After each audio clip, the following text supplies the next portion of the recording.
Yeah. I know. Driving. I was about to say something else. So thumbnails. Yeah, I was trying to do some thumbnails, but my mind is kind of racing right now because I got off the phone with an insurance adjuster, and been on the phone all day long today. You know what I'm saying? So I know you guys already seen the title of the video, so I'm gonna get right into it. But admin notes. Thanks again to all the subscribers that subscribe to the channel. I endeavor to keep pushing the videos out to give you leverage to better yourselves. So I mentioned on the video, I want to say either yesterday or the day before, where I mentioned that my oldest son got into a car accident, and he totaled the car. He's okay.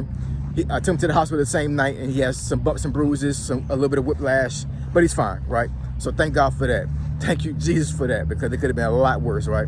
But suffice it to say, the car's totaled.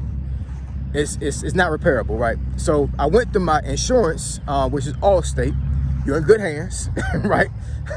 Allstate is Allstate. I'm not even gonna front. I had USA at one point, but I had to switch over to Allstate because USA was acting kind of crazy, and Allstate has done me right. So Allstate, you're in good hands.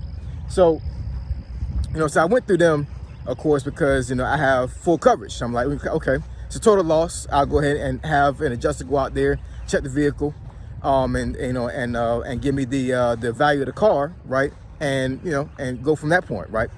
And earlier today, I get a phone call from another person from the insurance agency, and they went through some things, and they went through some other folks. She went through her supervisor, and come to find out, because my son was driving for UberEats during the time, Allstate doesn't cover it. So here's the thing, and I want y'all to really, really, really pay attention to this, because I'm telling you, you don't want to put yourself in a situation to where you're not covered, right? First of all, you don't want to have anything going on with a vehicle unless you have insurance. I know a lot of folks drive around here dirty without any insurance, and I'm not saying anything bad about that at all, because we all know the economy is kind of crazy right now, and at the end of the day, you gotta do what you gotta do. You know what I'm saying, to make things, to make ends meet. But I'm not condoning you driving dirty. I'm just saying, like, I know the reality is that you have a lot of folks around here that drive without insurance. That's just the deal. But if you have insurance, hopefully you do, right? And you have full coverage, but you're driving for a driving app, and I'm talking about UberEats in particular, but this probably could apply to all driving apps. But I want you to do your own research just to make sure that that you actually understand the ins and outs of the insurance that goes through them, right? So what happened is Allstate told me that there's a clause in their insurance where they will not cover anything dealing with a driving app, whether it be UberEats, DoorDash, none of that. Because, and I realized this after a while, that UberEats, DoorDash, and some of the other apps have their own insurance, right? So there's a clause in there where basically what I would have had to do was I would have had to activate that clause in my insurance before it happened, to let them know, even though my son or myself was driving for a driving app, that I still want Allstate to cover the accident, the incident, all those things. But because the clause was activated, Allstate cannot do anything. They can't give me the value of the car. They can't fix it. They can't reimburse me the money. None of that, right? So I called UberEats, and UberEats goes through Farmers Insurance, right? And Farmers Insurance broke it down and told me that there's 3 zones when it comes to insurance. Now listen up. I'm trying to educate y'all, right? So and do your own research, right? Because things can change at any given time, right? But so the first zone is when a person is actually have the app, the actual app activated, but they're not actually actively trying to deliver a food, right? And then zone 2, I believe, is when they're actively going, they picked up an order and they're actually en route to get the food. They pick it up, right? And then zone 3 is they're actually leaving the place and actually going to the actual the person to deliver the food, right? And depending on what zone you're in, that dictates what kind of insurance coverage they're going to give the driver, right? And my son was in zone 1. What happened was, it was a late night drive. It was like 1 o'clock in the morning. He had just finished an order, and then he went and he was driving home. He said he was going to take a nap and then go back out like 3 o'clock in the morning. And he fell asleep at the wheel and flipped the car, totaled it. So he was in zone 1. And apparently in zone 1, they only cover liability, not collision. So basically what they would have done was they would have pretty much paid for his medical expenses. He doesn't need it because he's still under my TRICARE insurance, right? So I already knew that, that my insurance was going to cover all his medical expenses if he needed anything done serious on his body. But that's all they cover. So think about it. So Farmers does not cover collision, meaning they're not going to cover anything with the vehicle. And Allstate doesn't cover anything because the clause in their insurance is saying that if you drive for a driving app, they don't cover anything. They're going to let the driver app deal with it. So where does that leave me? That leaves me with eating the cost of that vehicle. Y'all hear me right? That leaves me with eating the cost of that vehicle. Actually, I had the vehicle towed to Allstate had it towed to a junkyard where they was going to evaluate the cost of the vehicle, and then from that point, they was going to give me the value of the vehicle. So it's still sitting there. At this point, I'm probably going to just actually sell it to the junkyard for spare parts and get a little bit of money from it. But the thing is even though I'm not necessarily in a great financial position right now because I'm furloughed, right? But at the end of the day, I still can eat that cost, and it won't be a detriment to me. But I put this video out there because what if I was in a situation to where I was completely broke and I couldn't do anything about it, right? Let's say I even had still a lien on the vehicle, meaning that I was still making payments and I hadn't paid the vehicle off, and I didn't have the title yet.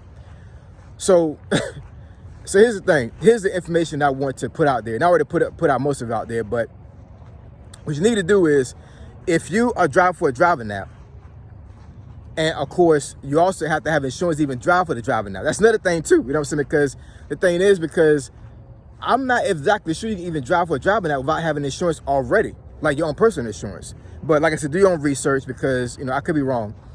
But if you have personal insurance with your vehicle, you're driving a vehicle for an app, whether it be DoorDash, UberEats, and everything like that, you need to figure out if your insurance, your personal insurance, is going to actually pay for the damages to your vehicle versus Uber using their own insurance to pay for it, right? Because it all depends on what's going on. It all depends what kind of accident it is. It all depends if it's liability or collision, all those things.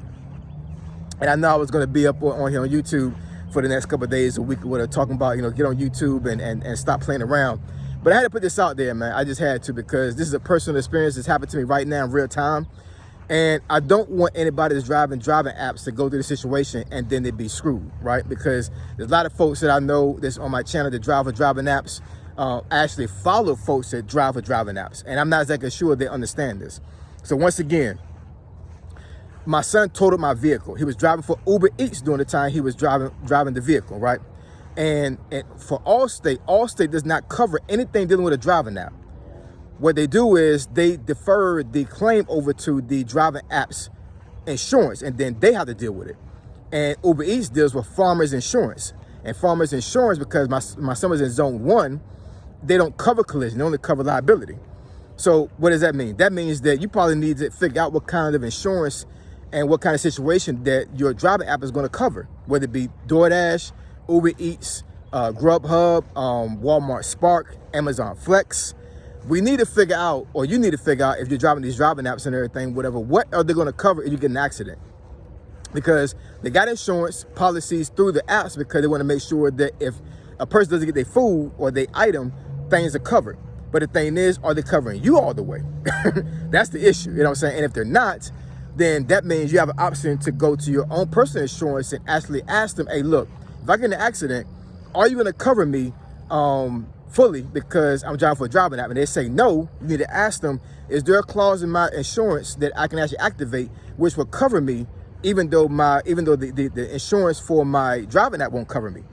And for Allstate, they do. They have a clause there. But who would have think that, that my son would get an accident and Allstate wouldn't cover it because he was driving for a driving app? This stuff is not told to us. You know what I'm saying? And the thing is that it cost me thousands of dollars, to learn this, because when the guy had sent me the value of the vehicle, because he found out about this after he already had processed everything. And I'm saying, like, my goodness, I didn't want to even tell you how much money I lost by this, man. Yeah, I'm not going to say it, but I'll put it like this. The amount I would have got for that vehicle, if Allstate had covered it, would have been 5 figures. Think about that. It would have been 5 figures. And I lost all that money because there was a clause that I activated through Allstate to cover my son or anybody driving my vehicle while they were driving for a driving app. It's crazy.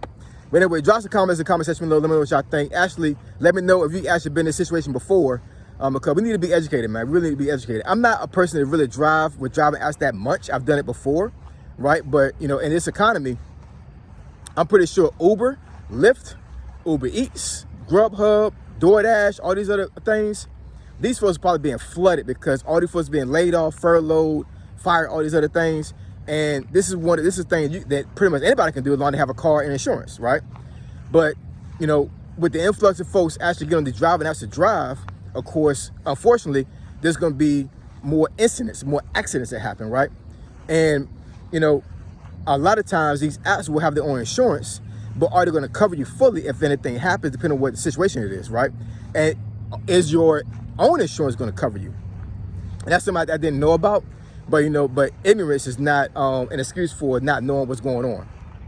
That's how the law works, man. You know what I'm saying? I could be frustrated, I could be pissed off and mad because this happened, but at the end of the day, you know, my ignorance is not their fault, right? I should have known this, right? Who would have thought to think about something like this with her? But at the end of the day, the law states that I should have known that Allstate didn't cover for a driving app. But anyways, I appreciate y'all. Love y'all. When we discuss the topic or subject that benefits your channel, email me at asog757@gmail.com. My email address, search below. Say so G, signing out. I'm gone.